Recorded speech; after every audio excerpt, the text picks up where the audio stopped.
Hi friends, అందరికీ breakfast అయిపోయిందా? మాకైతే కరెంట్ లేదండి. ఈరోజు అయితే పిండి కూడా వేయలేదు. బోండవుతుంది రోజు పోదు కానీ ఇంకా అదే ఆలోచన ఉంటుందా. తీరా చూస్తే పదింటి కరెంట్ తీసేసాడు కూడా. ఇప్పుడు టైం చూస్తే 11 అయింది. కరెంట్ ఎప్పుడు వచ్చిద్దో, నేను పిండి ఎప్పుడు వేయాలేమో. టమాటాలు అయితే కట్ చేస్తున్నా చట్నీ కోసం. అదేనమాట ఫ్రెండ్స్. ఈరోజు అయితే 1వ తారీఖు. ఇంకా 1వ తారీఖు వస్తే దాడ. ఎందుకంటే కరెంట్ బిల్లు, డోక్రా, తర్వాత పాల బిల్లు, గ్యాస్ బిల్లు 20 తారీఖు దాకా ఇంకా ఏదో ఒకటి ఉంటూనే ఉంటుంది. ఆ 10 రోజులకు వచ్చాను గ్యాప్. అది అన్నమాట మా మిడిల్ క్లాస్ కష్టాలు, అంతే కదా. అదే హౌస్ ఉన్నోళ్ళు అయితే అది వస్తుందని వాళ్ళకి ఆనందం. మాకేముంది, మేము అదే కట్టాలి. అది అన్నమాట ఫ్రెండ్స్.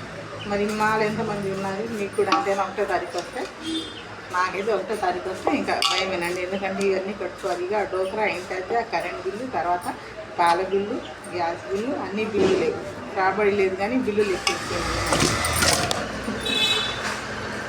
సరే ఫ్రెండ్స్, ఉంటా. మరి మాకైతే కరెంట్ లేదు ఈరోజు. మరి మీకుందా?